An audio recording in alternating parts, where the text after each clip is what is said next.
Our region's business, improving our economy, creating jobs, and strengthening communities.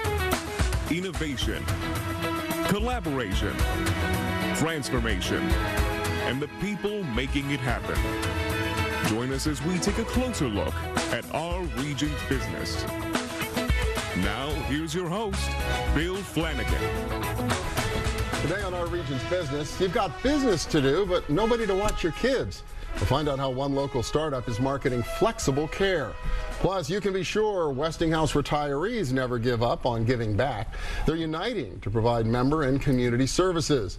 But first, what may be a good problem to have? The growing economic opportunity in our region that's also stressing our workforce development system.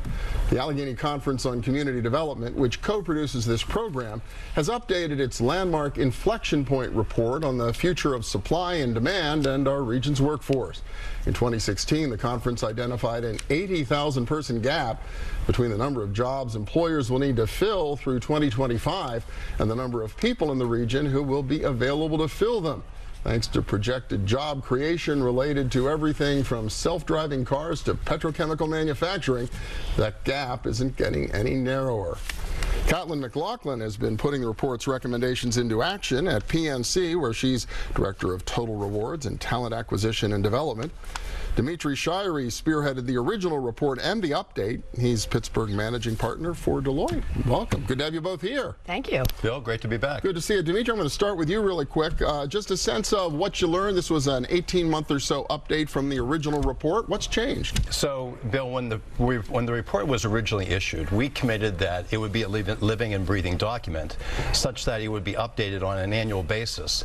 And when we set out to do the first annual update, we really were focused on three key things. One, validating the currency of the data that was originally uncovered with the initial launch of Inflection Point in May of 2016.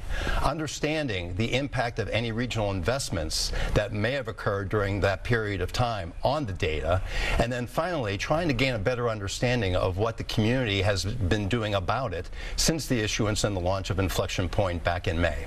And that is both from an academic perspective, a business perspective, as well as a public sector perspective. Okay, I want to come back to what the community is doing, and I want Kat obviously to weigh on that as well. But anything that struck you about the revised report and the updated data? Well, first of all, we were able to validate that indeed that gap of 80,000 that you referred to still exists, number one. But number two, there is an ever-increasing strain on the existing labor pool because of four key investments that have been made in the region over the course of the last year. And that is with respect to robotics, autonomous vehicles, the shell cracker, as well as additive manufacturing. So we already have an extremely strained labor pool for which employers can extract from, and that is becoming increasingly more difficult as a result of some of these investments. Kat, you're out there on the front lines every day trying to deal with these issues of how do you fill the demand within PNC. The findings in the report consistent with what you're experiencing in the real world? Yeah, absolutely. I think talent is really a big challenge in our marketplace today, and PNC, like many of the companies who are part of the Allegheny Conference, are really trying to focus on what we can do to attract and retain talent in our community and hopefully develop the folks that we have here into roles that we have in our company. So we're very focused on it, and the Inflection Point just reiterated what we were already seeing. I know the CEO of PNC, Bill Demchek, just took over as chair of the Allegheny Conference as well. You've been on the case as a corporation, as an organization, for a number of years. And is that important? Do companies have to take this seriously and just get started to begin to deal with it? Absolutely. I think companies have to get started right now if they haven't already started. And I think one of the things that PNC did through Bill's leadership years ago is we started investing in development program talent, folks right out of college to come in and be interns and be full-time hires for our company. And that program, which started in one part of our business that Bill oversaw, is now across every line of business at PNC. We hire almost 450 full-time development program individuals a year, folks right out of college, and about the same number of interns.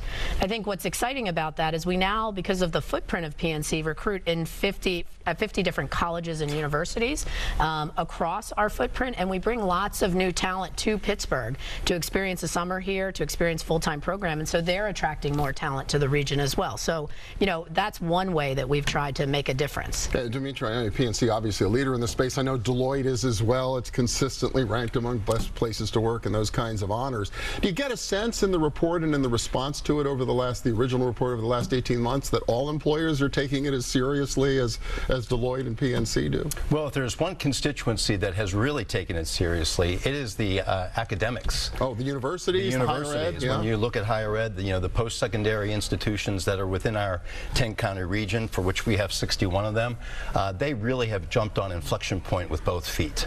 And so when you look at some of the efforts that have been made, such as by the University of Pittsburgh, with its out-of-classroom curriculum to really focus on leadership development as well as training. Robert Morris University has incorporated an interdisciplinary program throughout the university around data analytics and leadership. Carlow University has established its own workforce development center on campus. Duquesne University has just launched its 5-year strategic vision, and incorporated into that are several themes that resonate with Inflection Point. So at the end of the day, I would say that the academics have really jumped on this, and there's an opportunity for now the business community to follow suit. Well, that would seem to be really important. The business community kind of have to shake hands and really join in this effort. I don't see how the schools can just do it by themselves. Right. Well, one of the things that we've started to do with one or two of our peer companies in the region is start thinking together about how we can work as a team to recruit students actually out of high school to our entry-level positions. So we started to think about, is there a way that we can help students see what opportunities exist at our companies, and then use the programs at CCAC, at Carlow, at some of these great universities for them to work at PNC while they go back to get their college degrees. So there's 3 companies working on that together today with a set of high schools in our region. And that's, I think, a direct outcropping of the first Inflection Point report, but certainly a reflection of what's come out of the second version of it. Well, it's interesting. You both represent the largest sector in the region, which is financial and business services. Collectively, it's enormous, but the emerging sectors, things like autonomous vehicles, what Dmitri talked about at the beginning, petrochemical manufacturing, a lot of you are still competing for people with very similar skill sets, technology-oriented skill sets. So the pressure seems to be ongoing. The pressure is ongoing, Bill, and if we don't do something about it, what's going to happen is we're going to be robbing Peter to pay Paul because of a relatively consistent labor pool that resides here in the Western Pennsylvania region. We need to do a better job of upskilling and up-credentialing our people, as well as providing opportunities with respect to graduates from the 10-county region. Only a few seconds left, but I wonder if you want to read the report. I assume it's available online somewhere? At the Allegheny Conference Board. .com. AlleghenyConference.org. All right, very good. Nonprofit organization, absolutely. Kat McLaughlin from PNC, Dmitri, Shiry from Deloitte, all representing the Allegheny Conference in this collective community effort. Congratulations on the work so far. Thank you so much. Appreciate it. Thank you. Thank you, Bill. Next up, juggling childcare and work, and a new approach that's helping to make it all more flexible. Stay with us.